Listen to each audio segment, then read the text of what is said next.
Hello, and welcome to our webinar on the persistence of racialized police brutality and community responses to these traumas. This webinar is hosted by the American Anthropological Association and presented by the Center for the Ethnographic Study of Public Safety and Community in collaboration with the Association of Black Anthropologists, the Association of Latina and Latino Anthropologists, and the American Ethnological Association. My name is Ramona Perez. I am a professor of anthropology and director of the Center for Latin American Studies at San Diego State University. I currently serve as the incoming or president-elect to the American Anthropological Association. I am a light-skinned Mexican-American woman, she, her, hers, with shoulder-length white hair, hazel green eyes, and I am wearing a dark blue blouse with orange embroidery, colorful chandelier earrings, and a necklace of orange seeds with a large silver heart. On behalf of the nearly 10,000 members of the American Anthropological Association, the largest professional association of anthropologists in the world, I want to thank you for joining us today in yet another step toward addressing the inequities and violence against Black lives, as well as the lives of Indigenous and other people of color. We also would like to recognize that this is LGBTQI Pride Month, and we stand in solidarity with our LGBTQI brothers and sisters and honor the accomplishments you have made for and in your communities. As we get started, I would like to give you a brief overview of how our webinar will function today. You have logged into the Zoom webinar format. This is different from the Zoom conference format that most of us are used to. At the bottom of your screen, you should see the category of Q&A. For most of you, it will be next to the chat link. Throughout the webinar, you can type your questions into the Q&A section for our panelists, and Jeff Martin, the Director of Communications for the American Anthro Association, will read your question. You may indicate if there is a particular panelist to whom you would like to address your question. Otherwise, it will be open for any of our panelists to respond. Please don't post your questions in the chat room, as we will leave this open for conversations between yourselves and the panelists. Again, Q&A for questions, chat for conversations. The webinar has heightened security that includes muting each attendee and preventing anyone from accessing the screen. If you have any problems with the Q&A function, you can chat directly to AAA or Nell with your problem, both of which you should be able to see under chat. In addition, as I did just a minute ago, each panelist will begin by describing themselves to assure equitable access, and closed captioning by subtitles or transcripting is available by clicking on the closed captioning link near the chat and Q&A links at the bottom of your screen. I would like to acknowledge that we have more than 600 people in attendance today, many of whom are not anthropologists. For that reason, I'd like to clarify who we are and why we have something to say about racialized police brutality and our community's responses. We actually planned this webinar several weeks ago while George Floyd was still alive and working toward his tomorrow. What we were thinking and planning on discussing hasn't changed, but it has increased in importance and relevance as the realities of this topic have become a part of many more people's lives.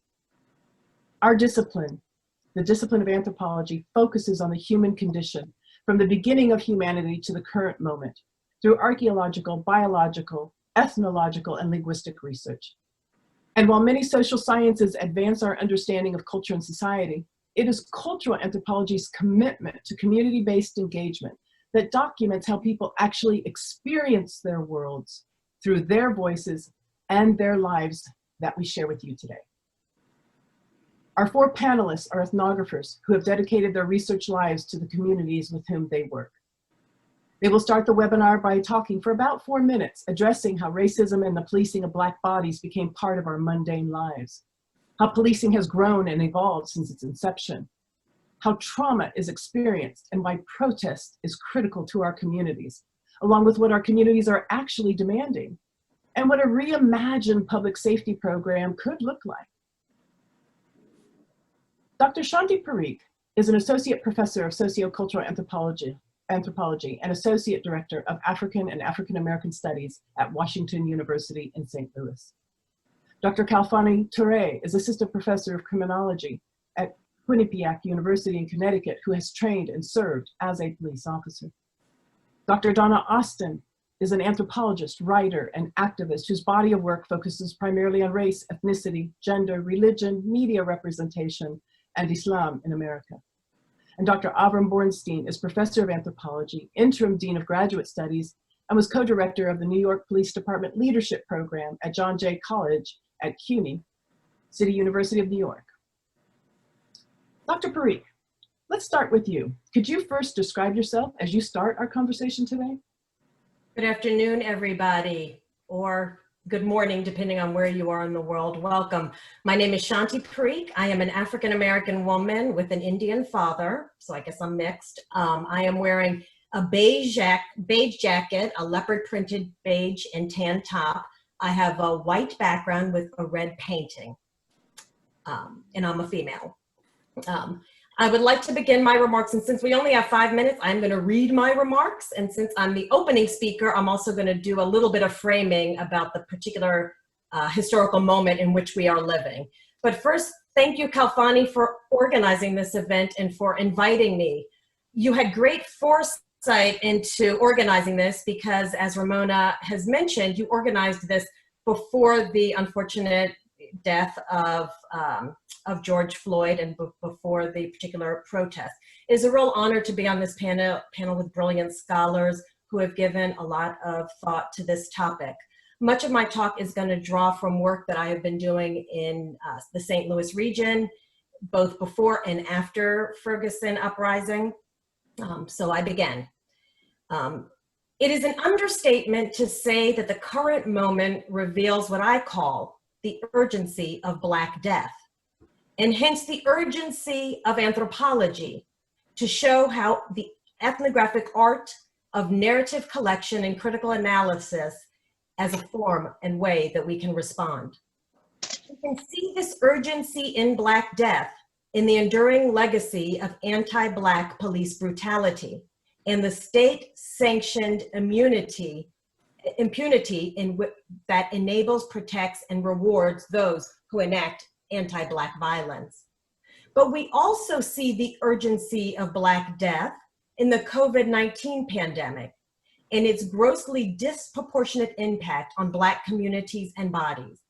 From the higher rates of infection, morbidity, and mortality to the devastating economic toll from loss of income and the labor of caring for the sick, vulnerable, and quarantined.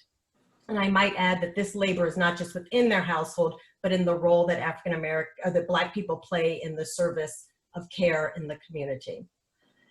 The symbolism of I can't breathe should not be lost on us as anthropologists who like metaphors. For the slow suffocation of the knee to the neck, of COVID's destroying of the lungs, but also of the structures of racism that drives both of the above. But at the same time, the dramatic collision of these two familiar paths of Black death, extrajudicial killings, and medical neglect have also been extremely generative. We have seen it has brought millions of cross-section of protesters from around the world from safely sheltering at home. Again, a sheltering at home is a racialized privilege denied to people such as Breonna Taylor, and into the anti-Black and increasingly militarized streets, as seen as to what is bringing the protests. While the global protests were ignited by the painful viral videos of George Floyd's slow death and the hauntingly emotionless face of his uniformed killer, the outrage over the continued suffocating grip of white supremacy has been brewing for some time. The Ferguson uprising of 2014, the Baltimore protests of 2015, Eric Gardner protests, Sandra Bland protests, and again, the ones that we're seeing this year. The rapid speed and energy with which police reform, racial justice, and defund movements have been advancing in the past few weeks makes the task of this seminar and of our discipline intimidating, urgent, but exciting. This movement can be called, to borrow Trump's phrase, the real Operation Warp Speed. But instead of our quest to find a vaccine for a disease, we are finding a vaccine for another disease, the anti-Black police killings and its relationship to white supremacy. Like my panelists here and other panelists and other anthropologists study policing, I argue that anthropology has much to bring to the table. And I have, drawing heavily from work that I've done in an upcoming issue of American Ethnologist on Ferguson that I co-edited with J.B. Kwong, I am going to propose two ways that anthropology can be useful. One is in diagnosing the problem, and the second one is paying attention to community responses and how community defines needs. So first, diagnosing of the problem. Placed in its historical, in its colonial origins, we see that the police killings and brutality of Black people is not the result of a broken system or rogue police. Rather, it is precisely how the police was intended to serve the colonial state, to protect white male property and discipline and contain expendable but profitable Black bodies. From slave patrols that were critical in maintaining racial and patriarchal order by roaming the southern plantations and northern states in search of runaway enslaved people, to the post-emancipation removal of federal troops that were intended to ensure the newly freed Blacks, and replaced in Confederate states by localized white militias, such as the KKK. Black communities for long have experienced police as brutal and often oppressive. This relationship in St. Louis and elsewhere was maintained to the 19th and 20th century. Using St. Louis as a case study, I'm just going to rapidly discuss this because I think this is important for us to understand how policing unfolds in each locale to maintain certain social orders, and then how, as anthropologists, our contribution is to understand how solutions unfold within that. So using St. Louis as a case study, in the 20th century of St. Louis, we saw an era in which housing policies, zoning, covenant deeds, and localized policing were used to enforce geographic residential segregation and fragmentation, or what J.B. Kwong and I call the anti-Black archipelago. Along with economic changes, infrastructural development, and white flight, this has had several consequences. Today, the St. Louis region is fragmented into 100 separate municipalities and unincorporated communities, many of which control their own budgets, police, judicial systems, schooling, and all of this ensures very stark racial segregation, and we're known as the divided city. Black citizens become trapped, to borrow a word from Colin Powell's Mapping Decline, in particular areas of St. Louis. And the region is peppered with Black enclaves surrounded by white areas, such as Ferguson. In these defensive donuts, Black bodies are required to constantly move in and out of white spaces for employment, education, access to ordinary resource, and hence the heavy policing of Black residents and bodies. And all of this was confirmed in the post-Ferguson DOJ report, which found that even though Ferguson was 67% Black, they made up 85% of the police stops, 90% of the citations, 93% of the arrests, 90% of documented cases of police force, and 95 cases of jaywalking citations, which is what brought Michael Brown into contact with his killer. These patterns Parikh, you're right. All of this is really important. And we're going to let you come back to that in just a minute. But Dr. Ture, I'm wondering if you could talk to us a little bit from your perspective. Sure. So first of all, I want to thank the AAAs for supporting and hosting this, I think, all too important conversation that we're not having enough. And I also want to step back and say thank you to Shanti for giving us some context to this problem and helping to historicize it. For that reason, I'm going to truncate my remarks in that vein. So my name is Kalpana Turay. I'm an African-American cisgendered male. I am wearing a white short-sleeve dress shirt with a black vest, and I have a beautiful visual background by way of the internet, which shows me in a high-rise, maybe somewhere on the 30th floor with a nice window view. I am an assistant professor of criminal justice at Quinnipiac University, as was stated, and I concentrate in the area of policing. I'm also a former police officer, and I started my career off with Georgia State Police. I transitioned to the city of Roswell Police, which unfortunately was in the news maybe a couple of years ago for something really heinous. And I ended my career with the Cherokee County Sheriff Department.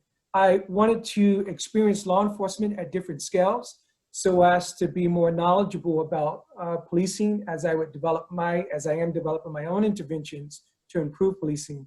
But I also went into law enforcement, I should say, because I wanted to make an immediate impact on the Black and brown communities that law enforcement is often situated in. And I'll talk about that in just a second. So I'm going to keep my opening remarks really short. The first thing I want to say is, for those of you who are anthropologists, I strongly encourage you to read the Association of Black Anthropology statement on policing. And I do want to acknowledge that the Association of Black Anthropologists have been at this work for a long time. Since its inception, the Association of Black Anthropologists have been not only looking at police violence, but more broadly, they've been addressing the issue of white supremacy. And so I want to acknowledge that, and I want to note that there's an official and formal statement about this, and I encourage you all to sort of visit that statement. The second thing is, I want to talk about policing just really quickly. I'm concerned about policing in race and place. I mean, my particular research area involves me looking at the intersections of public safety, law enforcement, and place. And in particular, I ask what informs police decision-making when they encounter African-American and Latinx males in urban public space, particularly that space which is characterized by liminality. And what I mean by liminality is either it is an interstitial space between predominantly Black and white communities, or is a space that's undergoing gentrification. And I ask, you know, what informs police decision-making? And I assume that critical areas in that decision-making is the professional training, the prior sort of biographies of officers, as well as the informal and socialization that happens in law enforcement, which all too often tends to invalidate, right, all the things that police officers should be doing in a sort of proper way. And the third thing I want to sort of mention here is that as a police officer who actually I've gone through 3 police academies, and it was particularly tough because once I went into law enforcement, I immediately recognized that I was too Black for the blue profession. But because of the history of state-sanctioned violence through police officers, I also became too blue for the Black community. So I, in fact, sat in this really sort of liminal space myself, but it was a particular space that allowed me to gain, I think, really great insights into policing and its tensions and its possibilities for Black communities. But when I went into law enforcement and I would begin to undergo my own training in law enforcement, there's some things that I just want to point out here to give some kind of context for my remarks to come. I spent maybe 8 hours training around de-escalation. I spent more than 300 hours on defensive tactics and use of force. So there's already this imbalance, right? It didn't take 9/11 or post 9/11 for us to learn about sort of warrior policing. Law enforcement had been trained as warriors. That's just the way the training, in fact, is instituted. And so there's an issue. There's a sort of tendency for law enforcement officers to sort of revert to violence versus to sort of draw on more sort of peaceful ways of resolving issues, breaches of civility, as we would call it in law enforcement.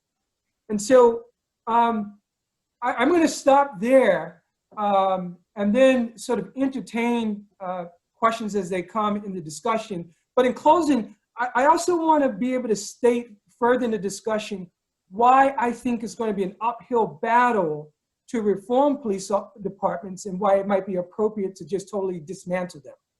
and start from the ground up. Thank you so much, Dr. Turay. I think that's a really important conversation that we will come back to. Dr. Auston, can we ask you to describe yourself and move to the next discussion? Yeah, sure.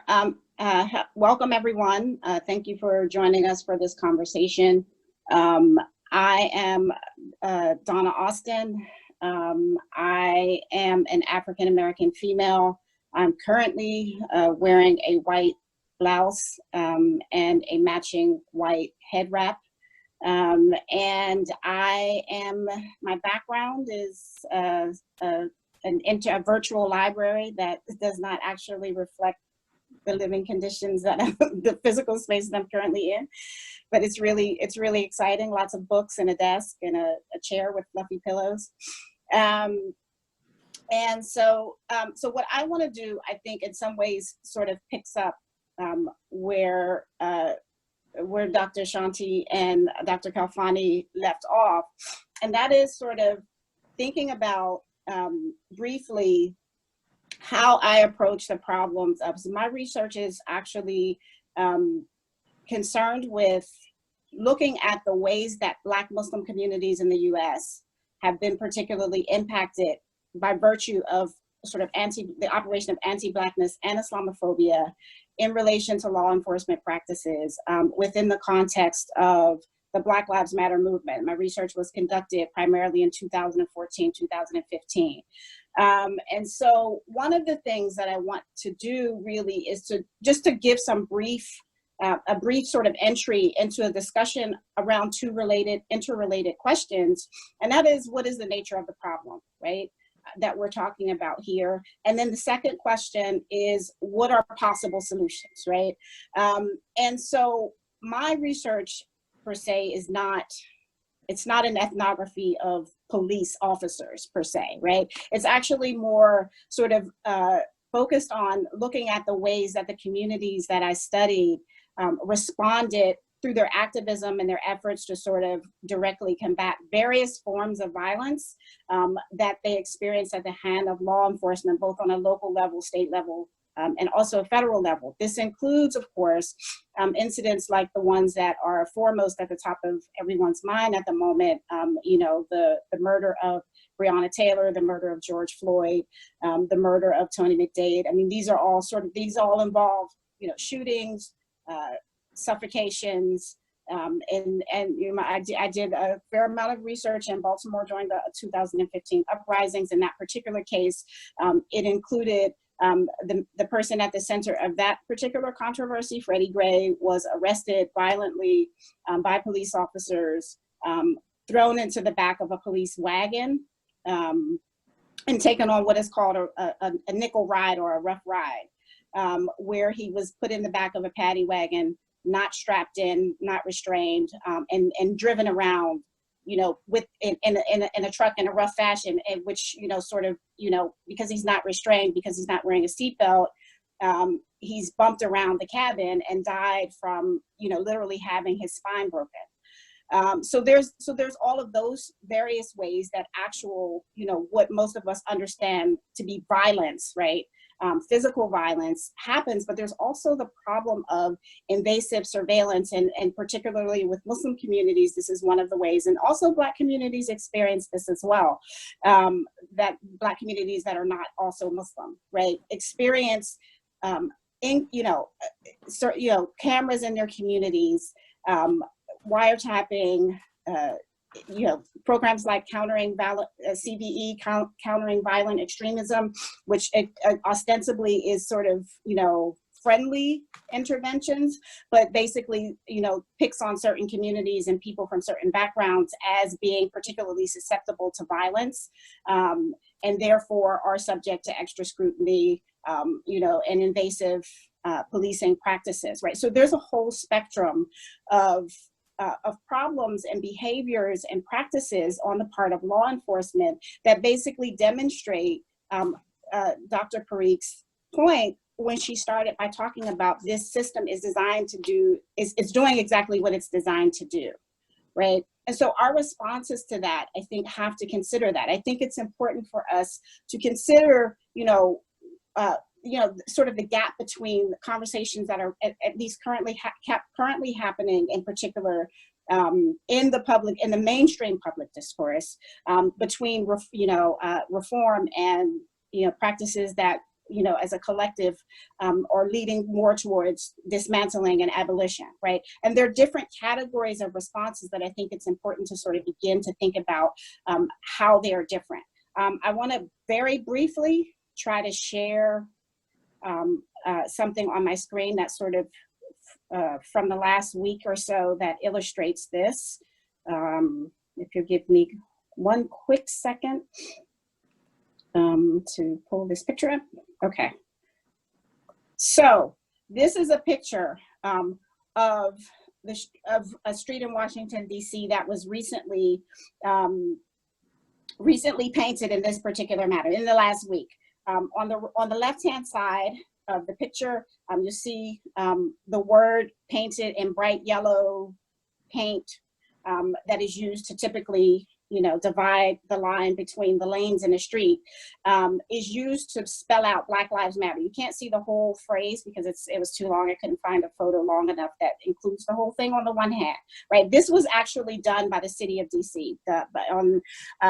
The mayor of DC, Mayor Bowser, commissioned this to be painted right near the White House, right? And so in the street itself, it says Black Lives Matter, right? And this is on the one hand sort of indicative of, a response that at least on the surface indicates, some sort of commitment on the part of the municipal authorities in Washington, D.C. to do something different with regard to law enforcement excess. And then the second half of the photograph, if you can see, it says defund the police, also in yellow paint. But that part of this graphic or this mural that's painted in the asphalt was actually later added a couple of days later by activists in Washington, D.C. Because there's a gap between what the government or the municipal government was offering in terms of redress to these problems and what many of the activists on the ground are pushing for. And that's sort of how I'm, visibly, heuristically dividing a line between reform and abolition, right? And Dr. Auston, I think the defund the police, the question of what we mean by defund is one that I think a lot of people have misunderstood over time. And I want to come back to that. I want to give Dr. Bornstein an opportunity to also talk to us from his experience of working with the New York Police Department in terms of integrating anthropology and anthropological perspectives into police training and what that might mean. But I definitely want to come back because one of the things we really need to talk about is what is it that we're asking folks for? How can we make this a more known topic rather than one that people are speculating on? But Dr. Bornstein, I'm wondering if you could share with us. Great, thank you so much for inviting me.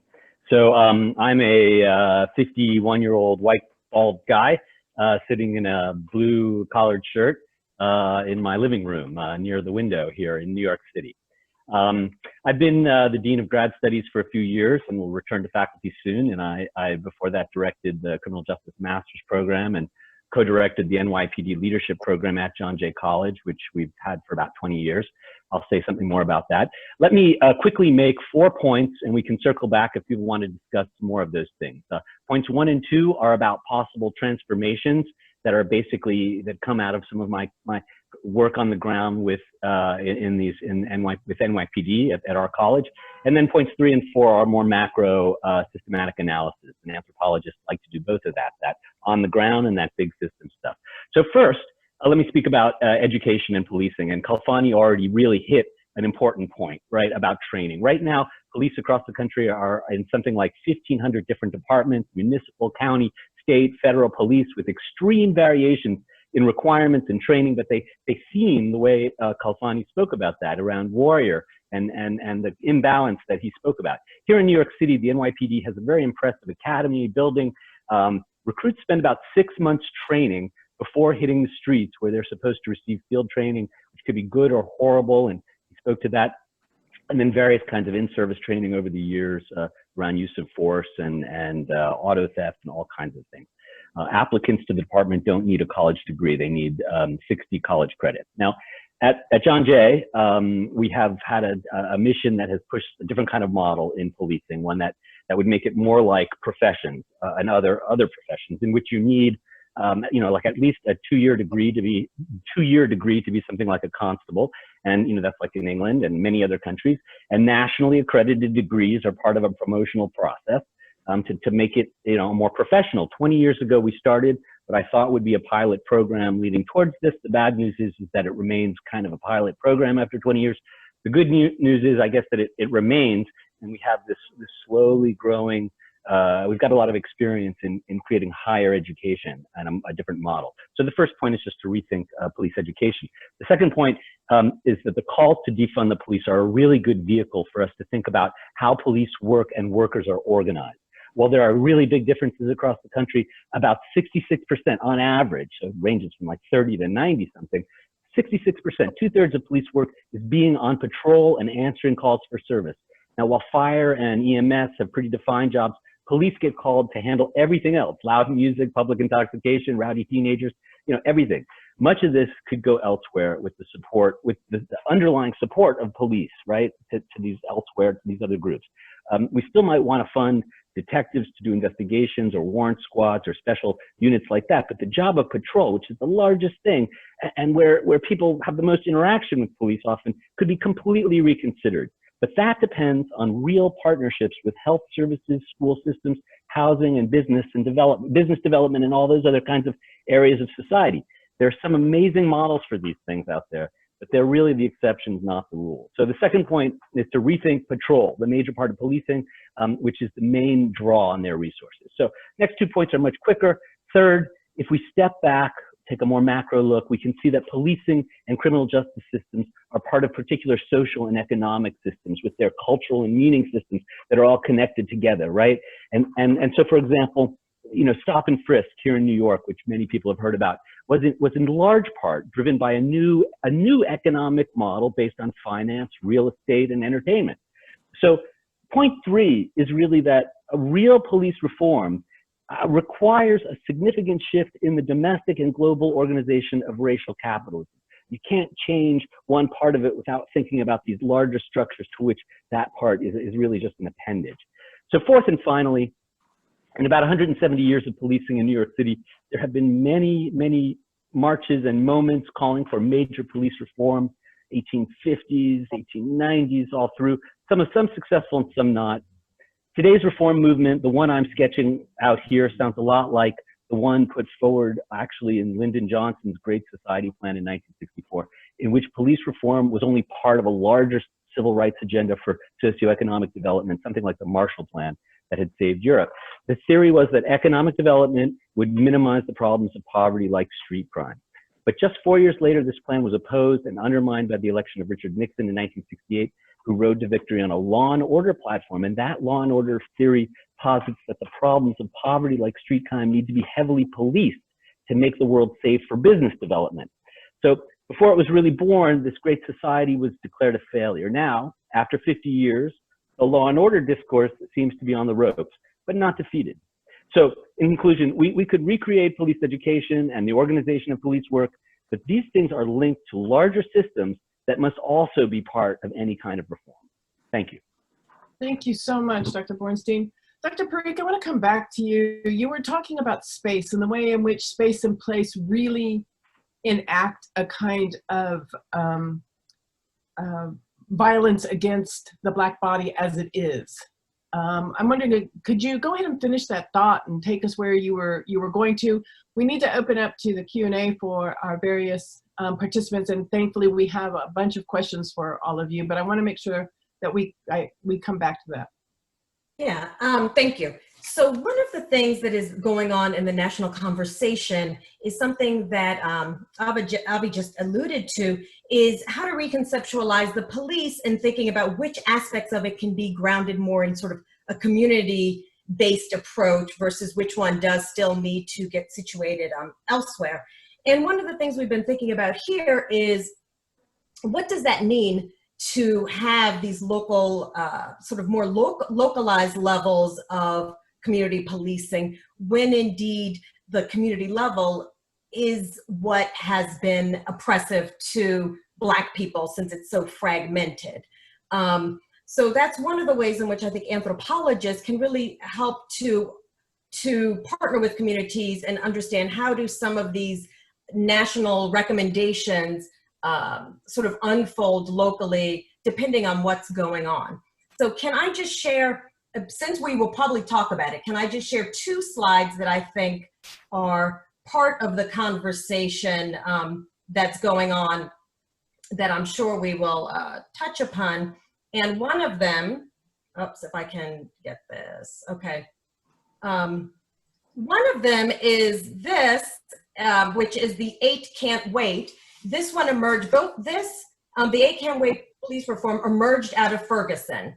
And I'm sure we'll be talking about this later. These are sort of things that are being implemented locally. And then this one, which is what Donna and I spoke about, which was the abolition approach, or abolishing oppressive structure and shifting the resources to infrastructures that can enable the community. So in terms of what's going on here, it's very much about how do we redistribute wealth in an area that is so fragmented.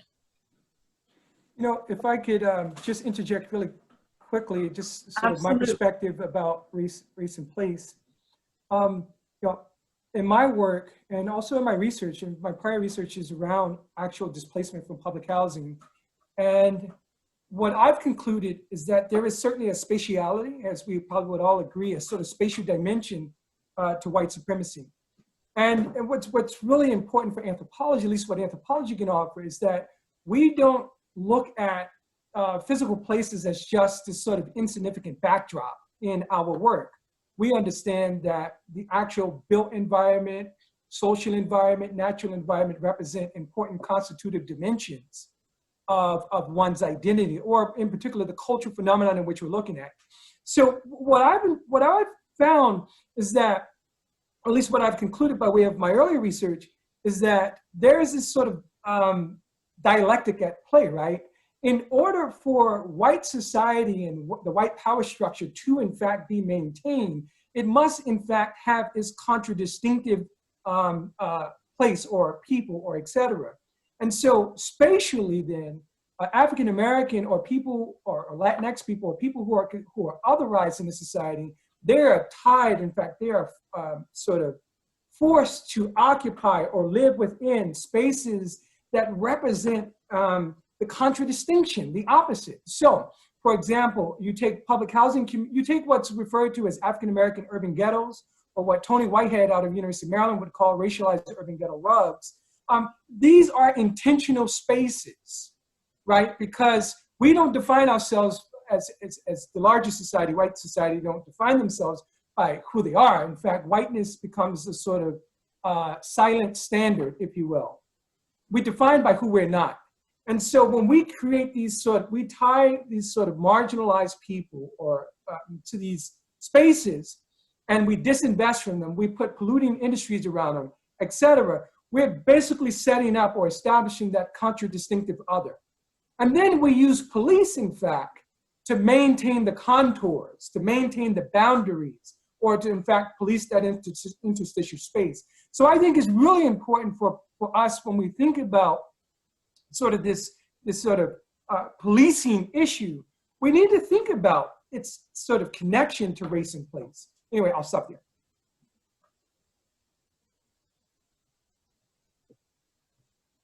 That's great, thank you. Donna, Avram, was there anything else that you guys wanted to add? We have a good number of questions coming in from the panelists or from the participants, and I just want to say, I apologize if anyone perceives that I was cutting anybody off. We had agreed ahead of time to a certain amount of time, and part of that reason is to make sure that we could address these questions since there's so many folks on it. So I deeply apologize. Shanti, Donna, if you feel that I owe you both a very, very sincere apology. That's not my intention. My intention is just to make sure that everybody gets a chance to be heard and share. We have so much to share, we have so much to say, and I want to be sure that everybody feels like they are being included. So to our many participants, I apologize if that was the perception. But Donna, Avi, is there anything else that you guys would like to add before we start opening it up to folks for their questions?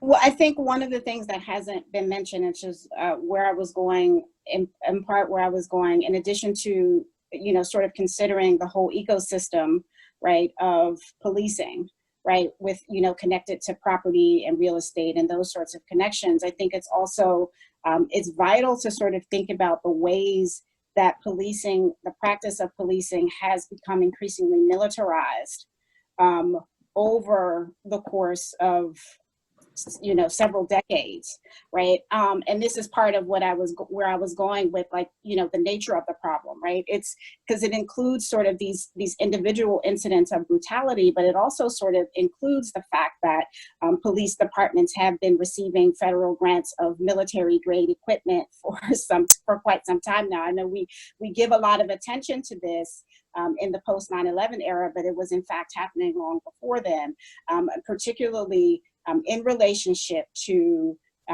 you know, initiatives like the war on drugs and the war on terror, right? Where Black communities and Black Muslim communities also have been in particular impacted in these, you know, by these specific initiatives that come at the federal level, but also have local reverberations and local repercussions, right? And it's why we saw, or how we saw, for example, in response to protests after the death of Mike Brown, tear gas and tanks, and, you know, by a, you know, small suburban Midwestern police department really occupying, and, you know, not as hyperbole, but really actually occupying the streets of you know, a largely Black township, right?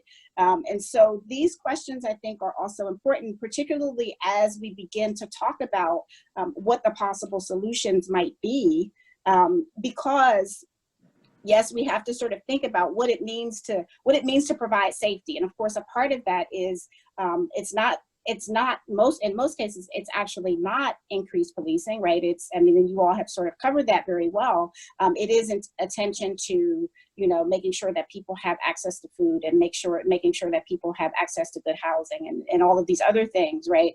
But it's also sort of thinking about the ways that we have been equipping and authorizing police personnel at the local, state, federal level, right, to really behave. And we've seen how this has really, you know, like been unleashed in cities across America in the last couple of weeks, right? We've seen tear gas, we've seen all of these things happening. And one of the ways that this is possible, of course, is because, you know, we've allocated the resources at whatever levels of government are funding these particular police entities to basically function as paramilitary, you know, forces that act without you know, any type of measures of accountability, really, that actually have been capable of restraining and keeping this weaponry from being deployed on largely unarmed communities. And that's I think a really important part of the question. And certainly when we start to think about why abolition as a direction for a solution becomes something that we actually have to take pretty seriously, because it's not just a problem of an individual officer's training, although that matters and though that may have some impact. We're also dealing with something that's a lot more systematic and quite frankly, much bigger than what an individual officer might do. As tragic as the consequences of those individual interactions might be and are and have been, there's something else at work here that I think we also need to think about.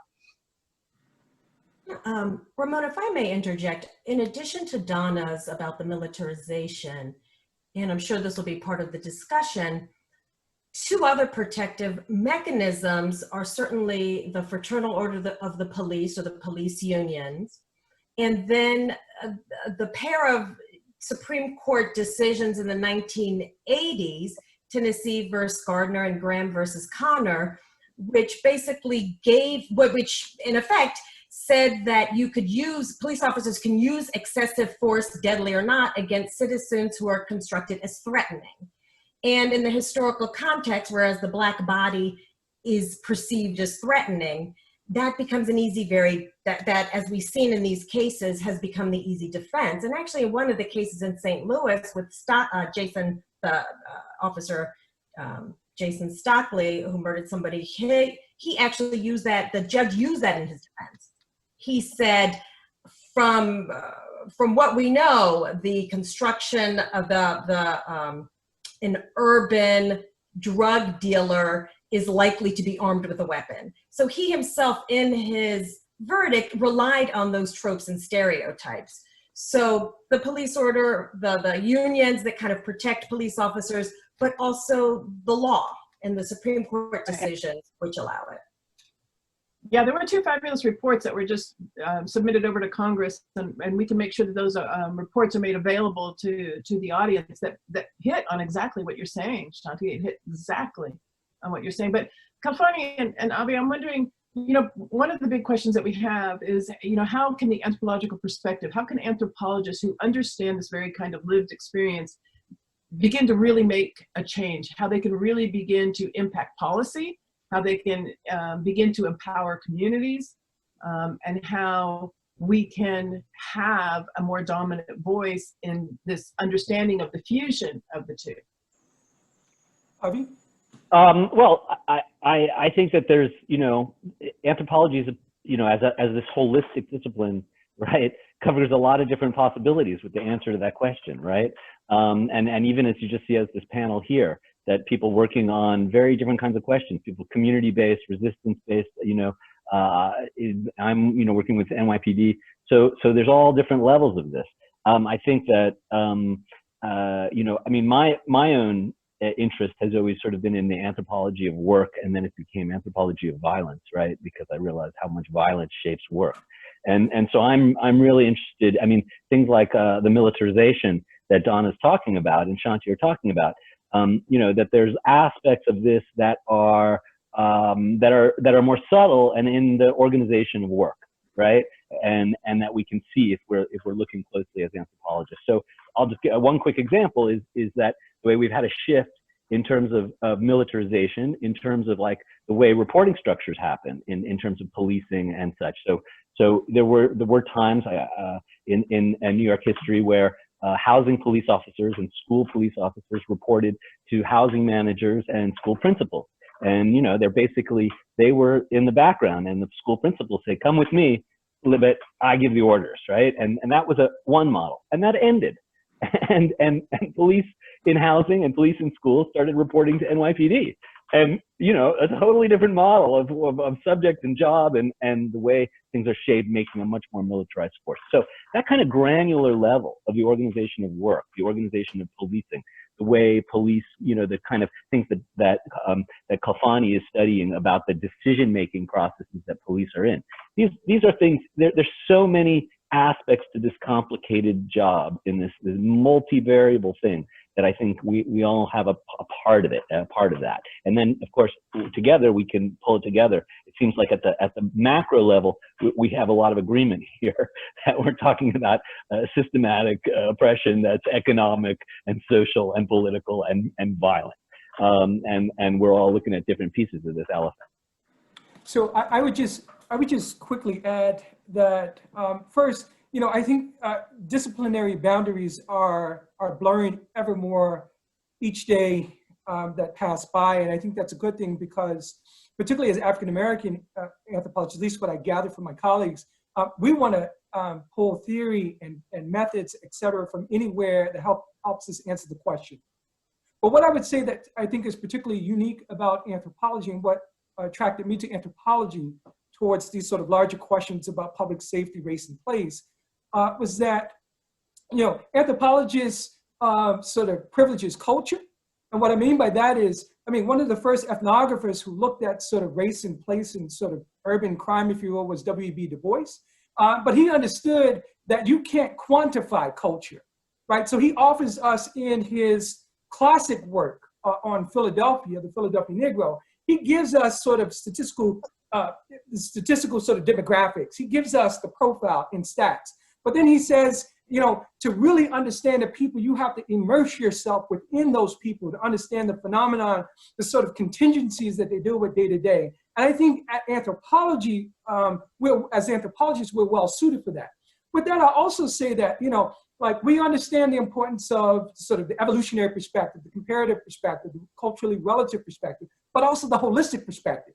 So when we go into these communities or embed ourselves in these sort of workspaces, whether it be police stations or police academies, local, state, or federal levels, we're not just looking at the sort of socialization or professionalization of officers in that location.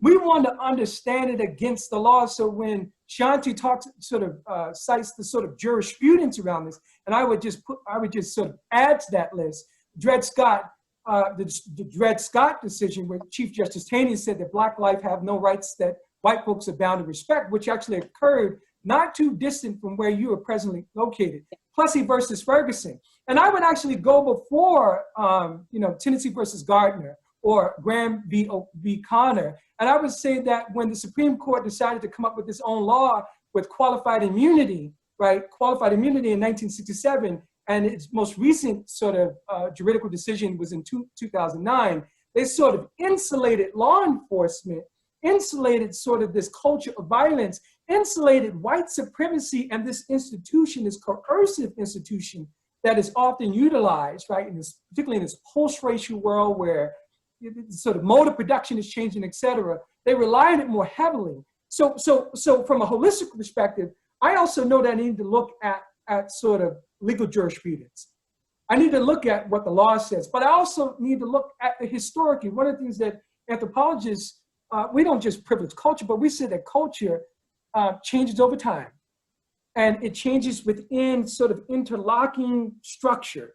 And so we want to look at culture both historically and what are the institutions that come in and out in the. So I think that doesn't get to the answer, but I would say that you know, ethnography by way of anthropology is certainly an important part of that solution. Is how we study the problem. Yeah. Go ahead, Shanti. Yeah, to that I would add, I think a role that anthropology has played in a lot of what we do is exposing how public discourse shores up particular sentiments and fears and racializations. So to Kalfani's point, the police do that, but then how the American public buys into this idea that if you defund the police, then there's vulnerability of subjects.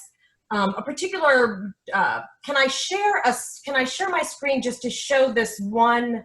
I was amazed as I was preparing for this. This is what displayed in the local newspaper yesterday.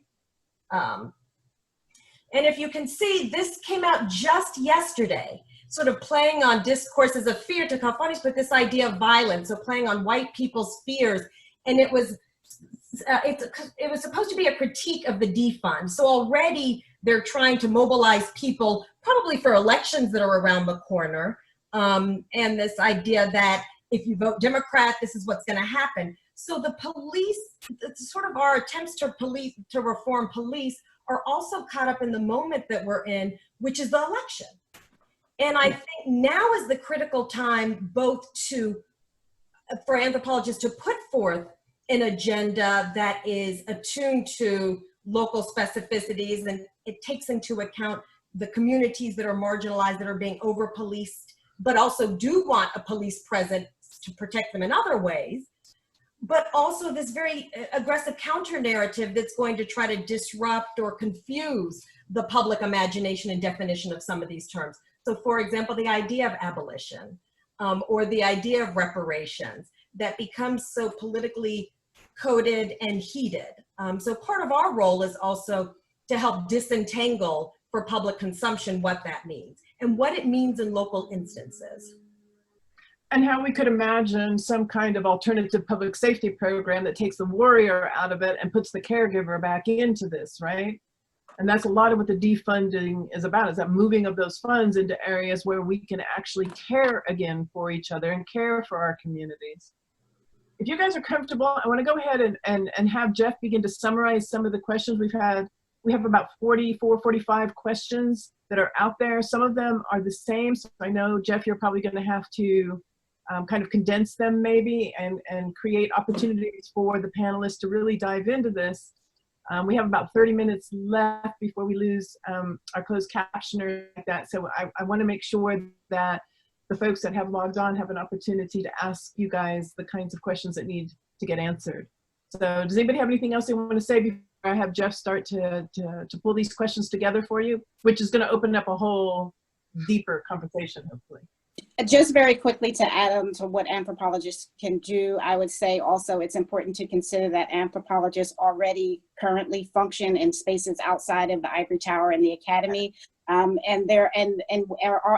are contributing in ways that are sort of, you know, across the spectrum, drawing upon their anthropological knowledge and practice, you know, in how they interact with communities, how they're speaking to, how they're actually activists themselves, how they're actually, working in government offices, you know, where, I mean, anthropologists are already doing a lot of this broad spectrum work on these issues in ways that we would often sometimes think of as applied versus sort of theoretical. And so it's important to sort of consider that as well. Yeah. And putting pressures on our universities. Sometimes we work in institutions that are large employers in the landscapes in which they sit at the table with a lot of power. So even encouraging the institutions that we work at. One other thing I think would be great, and I know this is something that we all thought about, is the project that AAA has. Yeah. Can we do that, and can we first start by just creating a database of how these different reforms that are being sort of circulated nationally, whether it's the 8 Can't Wait or the Movement for Black Lives, their platform. These are platforms, or the Congressional Black Caucus. These are platforms that are being picked up by a lot of localities. And as anthropologists situated in different locales, can we start to document for our own database as we start to analyze it over the next year, how these are, one, picked up locally, and how they're applied locally, which ones resonate locally, given the particular instruments of power,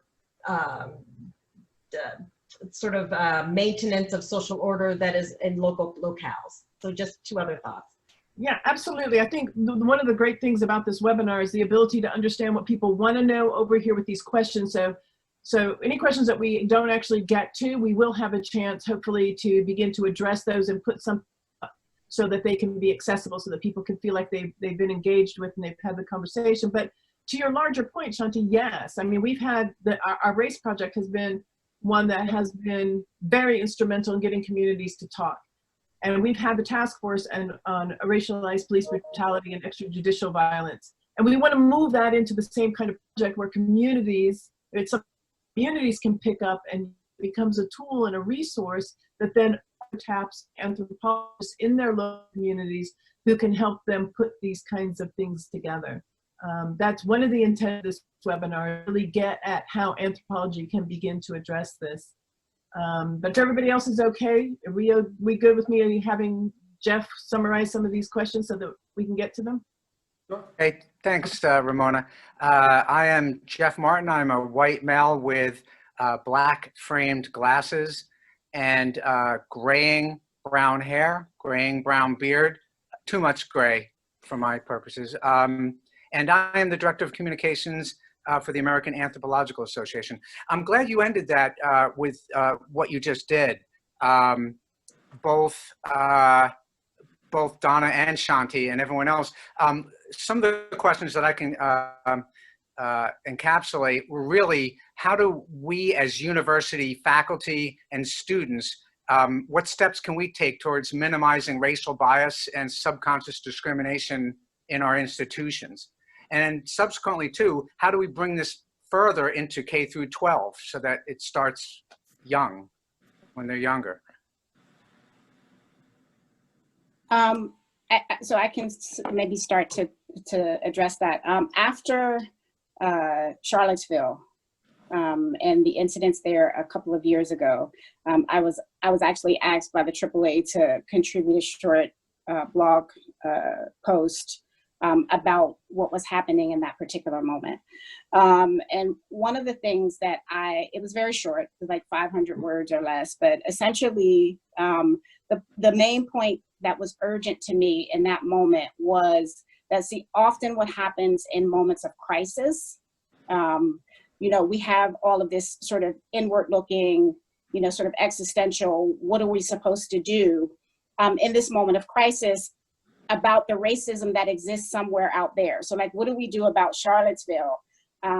Without often, particularly within academic spaces, often sort of doing that introspective work to look around at perhaps the graduate students that are in your program, maybe that one Black graduate student that your program has, and taking a hard look at your recruiting, retention, support for students from underrepresented backgrounds. It looks like doing work with the academic disciplinary canons that we construct. We often marginalize or completely ignore, completely erase which works are considered, which works and which thinkers are considered essential and important to shaping the discipline and the disciplinary practices. So we have canons full of, to use the common phrase for this sort of thing, dead white men who we all sort of rely upon to tell us everything that we ever needed to know about the human experience. It looks like looking at the hiring practices in your department. It looks like not waiting for the moment of crisis to have conversations about race, to teach about race, not to marginalize scholarship on race, because I know as somebody who actually works on race within the academy, when I started my program in 2011, this was sort of at I guess peak post-racial moment, right? Where we, a lot of people sort of thought that race was passé and a parochial field of study, and we didn't really need to do that anymore. And so the funding agencies that sort of support scholars doing this sort of work are not prioritizing scholarship on race at those particular times. And then when there's sort of a rupture, it's like, oh my God, we have to look at this again. But it was always important.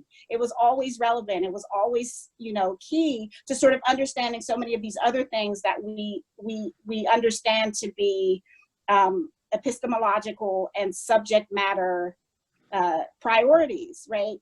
Because it shapes everything about the social world that we live in, particularly in the US, right?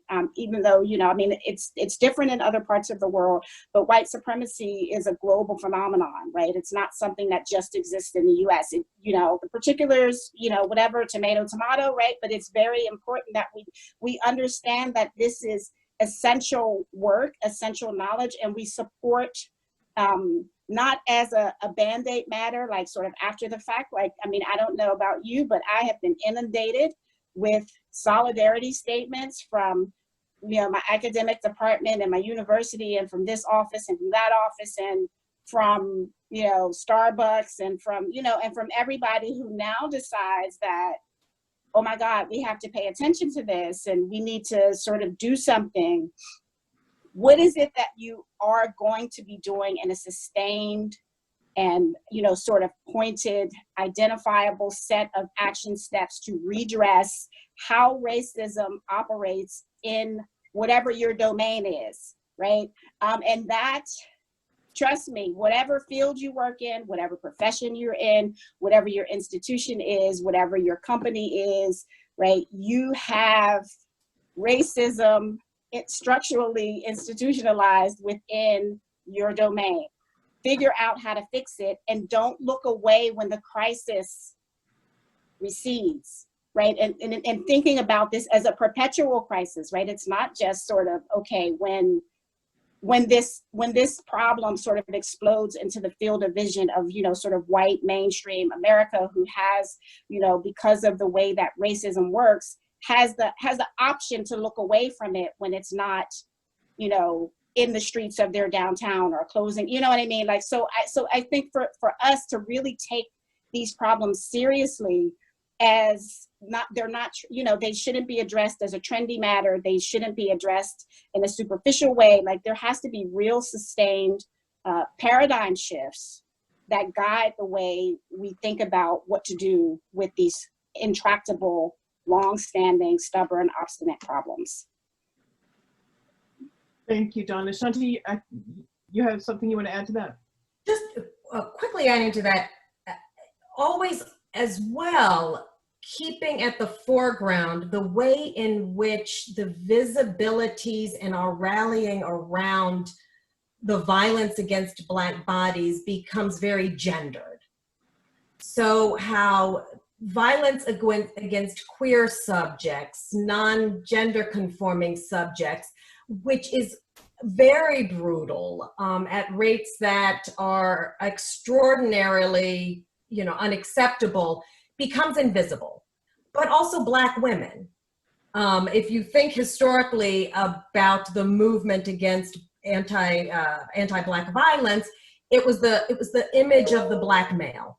So the lynching, Emmett Till, Rodney King, Trayvon, and the Say Her Name movement was a movement to say, you know, the violence that's inflicted on Black women is there. It's very, you know, all violence is gendered, but how we have to understand them as occurring and needing to be addressed simultaneously, not addressing one and then shifting and the other one. So really trying to understand that, and how the Say Her Name was part of that movement was about the police going and treating a woman with a mental illness in a very violent way, right? So how her Black womanness got read as the trope of the angry Black woman.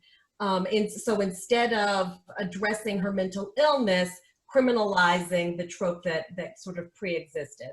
So in addition to looking at race, also being really aware of sexuality, gender, and always keeping that in the foreground. That's, I think, what was so powerful about the Ferguson movement. It was a movement that was led by young queer bodies of color, whether it was cisgender, non-gender conforming, or, you know, it was, and they kept that front in the center. You know, I would just jump in and say, and try to say in a very quick way, as we sort of think about solutions. You know, so it seems like the problem is multifold. And so in the acute sense, we have to worry about law enforcement and racialized violence. But in this more chronic sense, we haven't sort of addressed the issue of white supremacy. And again, I would actually strongly encourage the listening audience to take a look at the ABA statement, the most recent statement on police violence. I think it gets to it, and I think it also sort of outlines some important steps that the discipline could take. So when Donna says that, you know, we tend to think about out there and thinking about the interventions that we will sort of craft or develop for out there, we often don't think about the way in which anthropology as a discipline has in the past and continues to uphold white supremacy. I mean, this is probably a discipline that if we would survey, most anthropologists would say that they have liberal sort of orientations and they will classify themselves as being very progressive. But, you know, when we sort of take a bird's eye view of this, we find that the progressives and those folk who are so-called liberal identifying are just as problematic with regards to viability of Black lives, the violence that Black people experience day to day, whether it's physical in the grotesque forms or whether it's the silencing, not citing, all the different variations of violence. And so it's not always the sort of the grotesque, dramatic forms of violence. It's a continuum. But they would say that they're very progressive and they support this cause and they're here because they feel it in their heart to be here. But in many ways, it's just a misunderstanding of the way in which white supremacy socializes even those with good intentions. It's not a dichotomy or a dichotomous relationship between good and bad or good or bad, that we all are shaped by white supremacy. And if we don't think about it consciously, then we can't take the proper, we don't even name it. Well, I mean, we become nervous about naming it, right? To say the word, to evoke, when we talk about race, we automatically assume we're talking about Black people. Right. If we say that we need to reverse the gaze, if you will, and talk about whiteness, people get fragile, get upset, get tense. But we could never sort of resolve this problem if we don't do that. So to answer the question, anthropology has to first look at in-house and honestly do so. And then we can provide the proper interventions for policing and some of the other sort of manifestations of white supremacy, whether it be racism, sexism, classism, et cetera. Yeah, anthropology has really been great at defining terms and the language that we use that is specific. So to Kalfani's point, white supremacy, anti-Blackness, and those sorts of rhetorical shifts actually then impact how people begin to think about it. Right, you're absolutely right. Just calling it race, it became this neutral thing. So it is, that's a role we could play, is really help creating a language, a precise language that can become a natural part of how we talk about it, but that's precise, that identifies the particular problem. Okay, thank you. It's interesting how you all are addressing many of the questions just through your discourse, just through your conversations. You're covering everything. Here's another question, and this may be possibly geared, so it'll be geared to all of you, but Avi, Bornstein particularly, can the panelists talk about the larger global systems of racialized policing and what anthropologists can contribute? For example, in the police in Minneapolis and everywhere else were IDF trained, and stepping on the necks of people to control them is a specific technique that's applied to Palestinians in the occupied territories. So what about the larger global systems of racialized policing? Yeah, I mean, that's a natural entry for anthropology as well. That's right. Your example speaks to me. My work, for many years was in the occupied territories with Palestinians, writing about the impact of the occupation of Israeli violence on everyday life. So, and you're absolutely right that there is a shared technology and a shared technology at every level, from pressure point type of stuff to the kinds of architecture that's being used to the software, the kind of stuff that Donna was talking about in terms of militarization. That's shared training that goes across the world. But this is not really a unique thing, right? This is part of the history of policing as well, right? That what was an original experiment to control the Irish, in the English occupation of Ireland, was adopted to control the Irish in New York City and Boston.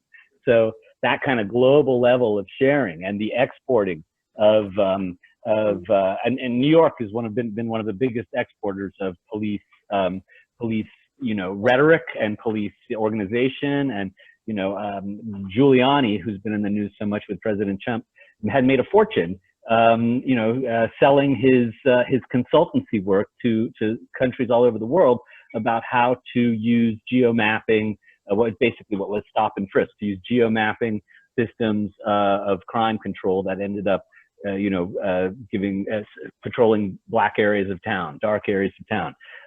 So in Rio, right, or in Johannesburg. So this kind of global reach.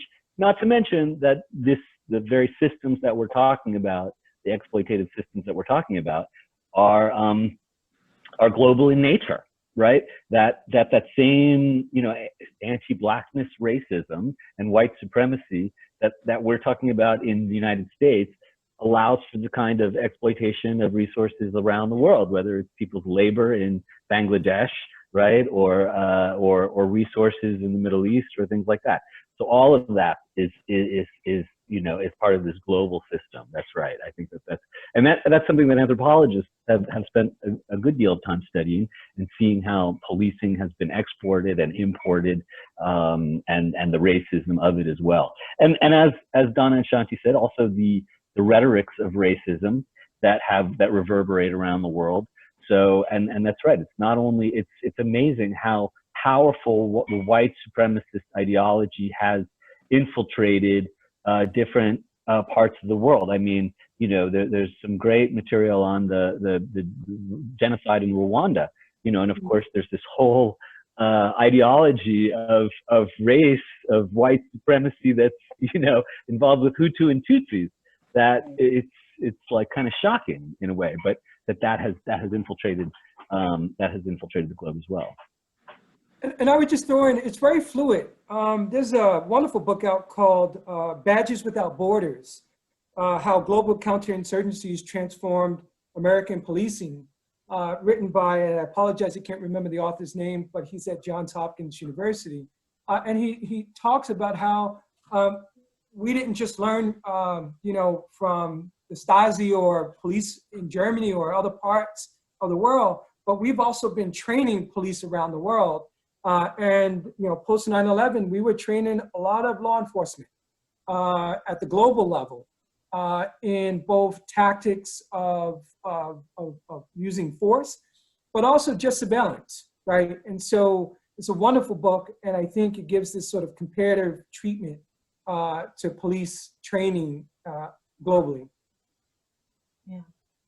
Certainly the relationship between the emergence of very militaristic, entrenched, sort of brutal police forces with the global extractive economy, right? So that's sort of the impetus behind a lot of it. I'm thinking now of both South Africa and the regulation of, and most of my research is in Africa, the regulations, again, of Black bodies to confined spaces, whether it's the homelands or at the mines, and to protect its, you know, basically racial apartheid, but also for the extractive piece, as well as to obvious part about the about Rwanda and securing who has access to resources. Probably one of the worst places in the world right now is the Democratic Republic of the Congo, and protecting the extraction of very critical resources that are used for our cell phones and the like,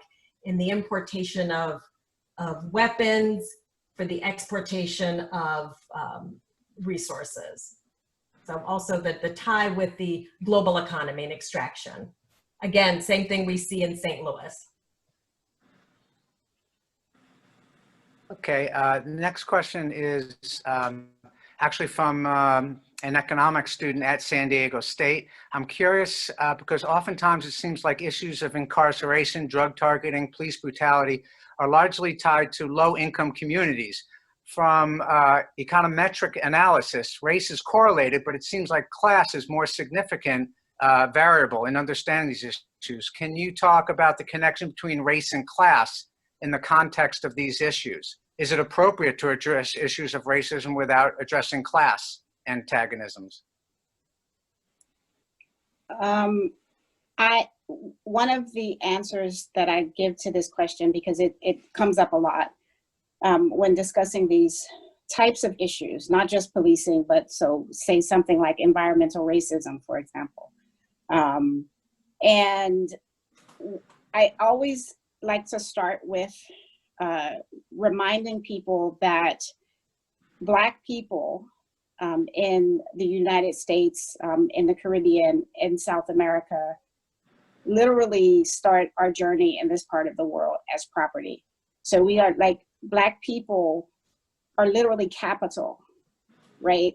And so it is absolutely impossible, in my opinion, to separate race from class. You had a race-based economic system that actually built wealth on, you know, on the sale and extraction of labor from Black people in the Western Hemisphere, and also, but also under the colonial order in various parts of the world. I mean, what Shanti was saying about that system of global extraction, I mean, officially we're like post-colonialism, right? Allegedly, right? But that, you know, that was, so the people who weren't shipped here were, you know, were worked at, you know, to extract resources from the places that they lived in. And this continues to this day. And so at that point, it's when I get this question, I have to admit, and I'm not picking on the questioner at all, but it is a bit frustrating because a lot of times we do it's not one or the other, it's always both. And so I think it's very important for us, and it continues to be the case. So for example, if you look at the wage gap in the US, right, race and gender have everything to do with, you know, with wealth and class mobility, right? If you are a Black woman earning pennies on the dollar to what a white man makes just because of your identity, how is it possible to separate race from class and from gender and from some of these other categories, right?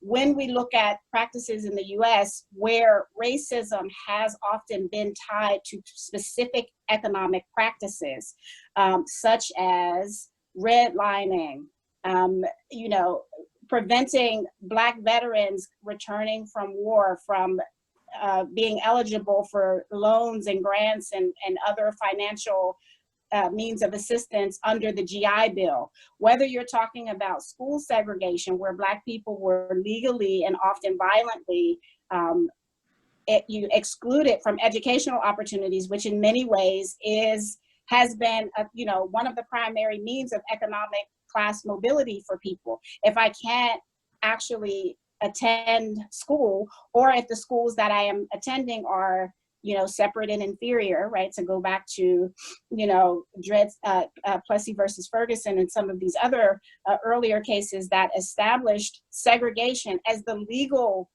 like, law of the land in many cases. And of course it's continued in sort of, you know, these, you know, what is the word I'm looking for? You know, sort of transformed, you know, sort of ways, right? We don't have Jim Crow anymore. We don't, you know, Brown versus Board of Education was supposed to have ended school segregation. But we know from the data that, you know, in most places in the US, schools are still highly segregated. I know New Jersey, where I live, which is in the north, right? It's not a part of the Jim Crow belt historically. We still have some of the most segregated schools in the country. And so, like, all of these things that actually contribute to people's ability, and this is, and I could go on, there's sort of predatory lending schemes that disproportionately impact communities of color. I mean, it's like, you know, like, and we have all day. We could do a whole webinar on the ways that economics is profoundly and primarily shaped in a lot of ways by race, gender, and other sorts of social identities. So these things, in my opinion, are very much inseparable. So some in our discussion, someone threw out the word that's on everybody's lips right now that you were just describing, of intersectionality, right? And so that there's a certain intersection between these types of identities. I would just want to make one sort of addition to that, and that clearly that the racial system, you know, that has had this intense organizing factor in terms of class systems, but they're intersecting. They're not identical, right? And that racist fears, cultural fears of the other in any dimension. I had written about this in terms of Israelis and Palestinians, that there's an exploitative opportunity with those things, but there's also a dynamic of racial fear and white supremacy that operates beyond exploitation, even that has a dynamic completely on its own, that has no economic rationality to it, and that it cannot be reduced to that it is irrational in a certain economic way. So although some people can be opportunistic and completely exploit these racism and racial fear and racial otherizing, it has a dynamic that can also just destroy the ability to make any profit whatsoever. And you know, in multiple time frames that we could look at that. So I think we should allow it some of its own momentum, in a sense, or social power. In the remaining time we have, it doesn't look like much, but I want to get to the culture of policing again, if I can, and the thought that you know, some people say, oh, there are rogue cops, there are bad cops. No, there's a culture of policing and the training and where it all begins, and it goes even beyond that.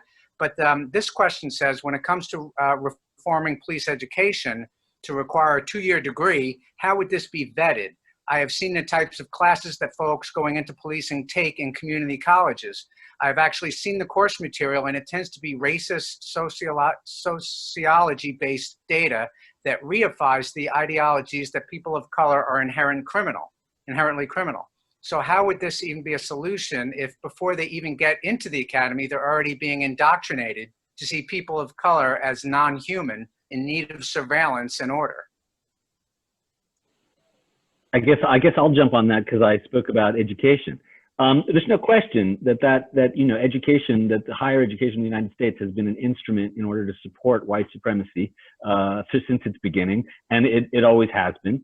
It's also been a vehicle to counter white supremacy, to counter other kinds of vehicles. We're very proud of the mobility we bring to folks, to people of color at CUNY who move through the system, through the economic system, through the educational system. So I think that for sure it depends a lot on what kind of education is going to happen. I think that we need to have an accredited type of education. We can say the same thing about counseling and school teachers, right? And so they have had in their accreditation process, they have and they have metrics that look at how does the profession address these issues. And not everybody does it well, right? But it's a self-conscious kind of thing. Now, criminal justice is much further than counseling or K through 12 education, but that's the potential direction that becomes part of. You want to have an accredited 2-year degree or 4-year degree. You have to at least try to address certain benchmarks. Is it a foolproof system? Absolutely not.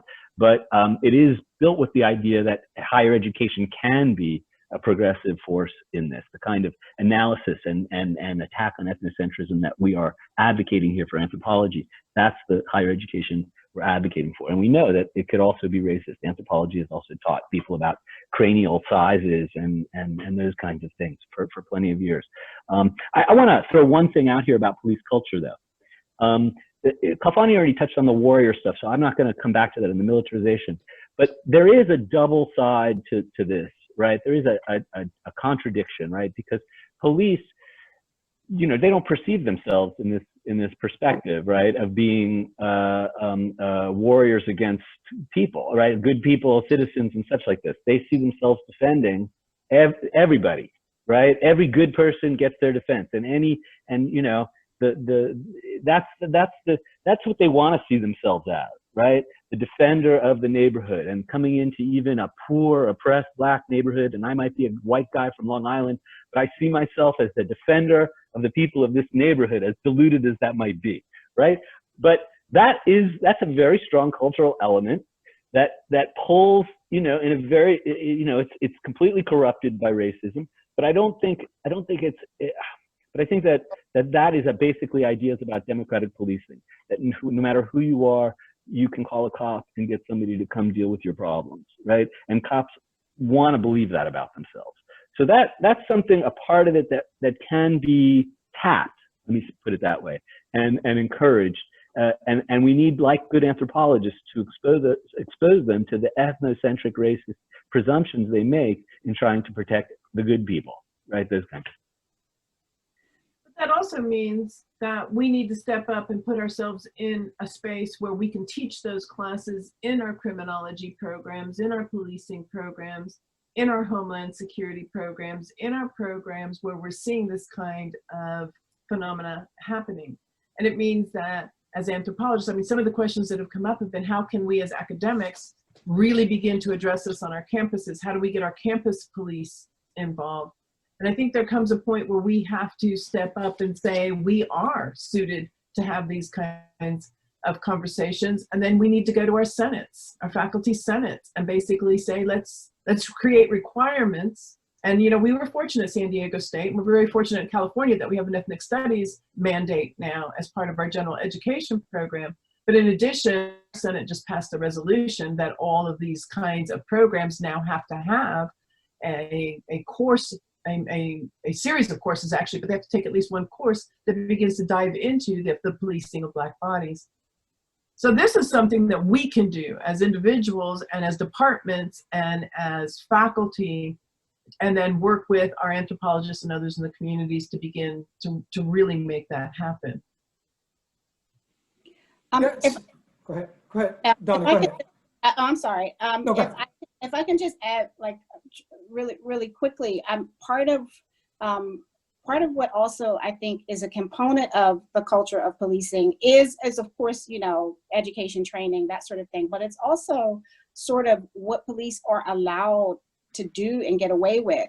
And there's a culture that extends beyond immediate police departments and extends into the, you know, legislature, and it extends into the court system, and extends into, you know, some of these other ancillary systems that are also sort of responsible for making sure that, you know, somebody, you know, holds police accountable. And because that's been severely lacking or very weak in most cases, I mean, most of these officers are not even charged formally for killing people. It's very difficult to sort of, you know, to sort of expect that the police are going to police themselves. And there has to be, you know, yes, I think there are things that we can do in our classrooms and whatever, right, that actually are very important in helping people to see issues differently, right? It's one of the reasons why I teach, you know, I like to teach, because I like to sort of have my students learn the process of, you know, being exposed to other perspectives and that sort of thing. But at the same time, you know, and I'm speaking now primarily as a Black woman, you know, who happens to be an anthropologist, but it's, you know, everything that in my experience, you know, and however many years I've been alive, I won't tell you all how old I am, but it's more than a few, that police, they don't have any incentive to rein in behavior, and, you know, unless they're internally motivated, right? And I think that's a big problem. And one of the things that Dr. King said, Dr. Martin Luther King said, was that, you know, that the law may not make a man love me, but it can keep him from lynching me. And that's a very important, you know, like, distinction. You know, sometimes, you know, like, there has to be some measure of accountability. And also, I believe, you know, taking away the ability, you know, in this case, you know, one of the ways to do that is through defunding, right? Not funding police so that they are able to be armed to the teeth, so that every single, because it's sort of a contradictory messaging, right? That we're saying, okay, yeah, you know, you should get this type of training, and again, it may help individual officers, but I think at a systemic level, it has limits, because you're telling, you know, okay, yeah, you know, Black people, you know, maybe are like this or that, and maybe you shouldn't, you know, shoot on sight, but then you sort of sit, you know, the most sophisticated, you know, murderous, destructive weaponry in their hand. Like, what is the actual, like, net messaging that we're giving to police officers when we tell them to exercise this type of restraint, but actually then give them the most lethal set of tools in order to do the job that they're supposed to do? It's hard to sort of expect, I think, that they will not. Well, why do I have all this fancy equipment? I must, it's for use, right? And so that's one aspect I think of, you know, like, thinking about this as, you know, there are a lot of different approaches that I think have to be simultaneously enacted, that help us to really get this problem under some sort of control. So I just want to add this. So there was a lot of points raised, and first, let me just be a matter of fact here. You can't train someone who doesn't want to be trained. In other words, they can go through the motions in the police academy. I can tell you from the academies that I attended, you had multiple choice tests at the end of some instruction block, but a week prior, you had already received the answers. So you can't train someone who doesn't want to be trained. And second of all, there are a lot of different structural things that also invalidate the training. You know, I spent, 16 hours learning about domestic violence or interpersonal violence, only to leave the class and have another academy recruit tell me, what did this so-and-so do to that guy, right? So you have a culture that invalidates the training. So that's an issue. Then we got to understand how the DA or the prosecutor works. with police officers. When they have an issue, they go to the police department to investigate that issue. So there is this sort of incestual relationship with the people who in fact should hold them accountable. And then, as we mentioned earlier, there's this sort of, legal philosophies or whatever, practices, whether it be qualified immunity or just other different sort of legal jurisprudence that protects them. So bad policing is well insulated. Now, I've always been an advocate for taking police academies and putting them on college campuses, and here's why. So I respect the idea that you could have bad pedagogy and a bad professor in the classroom. But if we require police officers to get degrees alongside of their certifications in law enforcement, they have greater chance of being exposed to analyses of structural inequality. What underpins structural inequality? They have more than 16 hours of interpersonal violence or domestic violence. They're taking a semester course on interpersonal violence.